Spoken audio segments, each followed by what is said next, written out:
بسم اللہ الرحمن الرحیم۔ آج ہم حضرت سیدنا امام جعفر الصادق ان کے حوالے سے چند ایک گزارشات آپ کے سامنے رکھیں گے۔ حضرت سیدنا امام جعفر الصادق یہ اہل بیت میں سے ہیں اور اہل بیت کے چشم و چراغ ہیں اور ایک چمکتے ہوئے اہل بیت کے ستارے ہیں۔ حضرت امام جعفر صادق جو ہیں یہ حضرت امام باقر کے بیٹے، اور امام باقر جو ہیں وہ امام زین العابدین جو غازی کربلا ہیں ان کے بیٹے،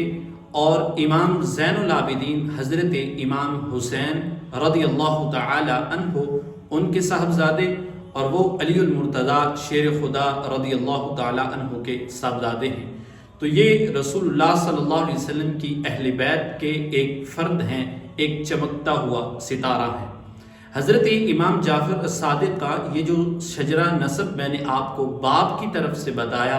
تو یہ اہل بیت کے فرد ہیں، اور دوسری طرف اگر دیکھا جائے تو ایک طرف ان کا شجرہ حضرت مولا کائنات کے ساتھ ملتا ہے، تو ماں کی طرف سے ان کا جو شجرہ نسب ہے وہ حضرت سیدنا صدیق اکبر رضی اللہ تعالی عنہ سے جا ملتا ہے کہ ان کی والدہ کا نام ام فروا، اور وہ بیٹی تھی حضرت قاسم کی، اور حضرت قاسم بیٹے ہیں محمد بن ابو بکر کے، کہ حضرت سیدنا صدیق اکبر کے بیٹے محمد، ان کے بیٹے قاسم کی جو بیٹی ام فروا تھی وہ حضرت سیدنا امام جعفر الصادق کی والدہ محترمہ تھی، اور حضرت امام باقر کی وہ زوجہ تھی۔ ایک طرف سے حضرت سیدنا صدیق اکبر سے شجرہ نسب ملتا ہے، اور دوسری طرف سے رسول اللہ صلی اللہ علیہ وسلم کے ساتھ ان کا شجرہ نسب ملتا ہے۔ اور حضرت سیدنا صدیق اکبر حضرت امام جعفر الصادق کے دو طرف سے جد کے اندر شامل ہیں۔ دوسری طرح کیسے کہ آپ کی جو نانی تھی، یعنی حضرت امام جعفر الصادق کی جو نانی تھی اسما، وہ بیٹی تھی عبد الرحمن کی، اور عبد الرحمن بیٹے ہیں حضرت سیدنا صدیق اکبر رضی اللہ تعالی عنہ کے۔ تو اس طرح ایک طرف ان کا شجرہ نسب دو واسطوں سے حضرت سیدنا صدیق اکبر سے جا ملتا ہے، تو دوسری طرف ان کا شجرہ نسب رسول اللہ صلی اللہ علیہ وسلم سے جا کر ملتا ہے۔ ایک بڑا خوبصورت واقعہ حضرت امام اعظم ابو حنیفہ علیہ رحمہ اور حضرت امام باقر اور حضرت امام جعفر الصادق کے ساتھ پیش آیا۔ اب حضرت امام اعظم ابو حنیفہ علیہ رحمہ پر یہ اعتراض ہوتا تھا کہ آپ جو ہیں یہ رسول اللہ صلی اللہ علیہ وسلم کی احادیث کو چھوڑ کر قیاس کو ترجیح دیتے ہیں۔ اب ایک دفعہ ایسا ہوا کہ حضرت امام اعظم ابو حنیفہ علیہ رحمہ ایک مجلس کے اندر تشریف لائے۔ اب وہ مجلس کتنی بابرکت تھی کہ اس مجلس کی صدارت حضرت امام باقر علیہ رحمہ کر رہے تھے، اور ان کے صاحبزادے حضرت امام جعفر الصادق بھی اس مجلس میں موجود تھے۔ اب حضرت امام اعظم ابو حنیفہ اس مجلس میں جا پہنچے۔ اب جب یہ اس مجلس میں پہنچے تو امام باقر ادباً ان کی تعظیم کرتے ہوئے، ان کا احترام کرتے ہوئے، محبت کے رشتے کو قائم رکھتے ہوئے وہ کھڑے ہوتے ہیں، اور کھڑے ہو کر ان کا استقبال کیا، اور استقبال کرنے کے بعد ان کے اگلے جملے یہ تھے کہ تم ابو حنیفہ ہو جو ہمارے نانا نبی رحمت صلی اللہ علیہ وآلہ وسلم کی احادیث کے اوپر قیاس کو اور اپنی رائے کو ترجیح دیتے ہو۔ اب جب اتنی بات کرنا تھی تو حضرت امام اعظم ابو حنیفہ علیہ رحمہ آگے بڑھے، ان کے ہاتھ مبارک کو چوما، ہاتھ مبارک کو چوم کر دست بوسی کرنے کے بعد انہیں فرمایا کہ آپ تشریف رکھیے۔ ان کو بٹھایا، وہ اپنی مسند پہ بیٹھے تو حضرت امام اعظم ابو حنیفہ علیہ رحمہ نے اجازت چاہی کہ حضور اگر اجازت ہو تو آپ کا جو سوال تھا اور جو میرے اوپر اعتراض ہوتا ہے، میں اپنے اس اعتراض کا جو جواب ہے وہ 3 سوالوں کے اوپر کرنا چاہتا ہوں، آپ مجھے اجازت دی۔ حضرت امام باقر نے انہیں اجازت دی۔ آپ نے فرمایا کہ میرا پہلا سوال یہ ہے کہ مرد کمزور ہے یا عورت کمزور ہے؟ حضرت امام باقر فرمانے لگے کہ عورت کمزور ہے، کیونکہ یہ قرآن کا فیصلہ ہے اور مرد کی بنسبت عورت کمزور ہے۔ اب امام اعظم ابو حنیفہ علیہ رحمہ نے فرمایا اگر میں اپنے قیاس اور اپنی رائے کو ترجیح دیتا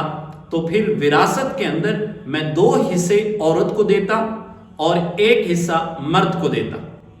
اس لیے کہ میں اپنی قیاس اور اپنی رائے کی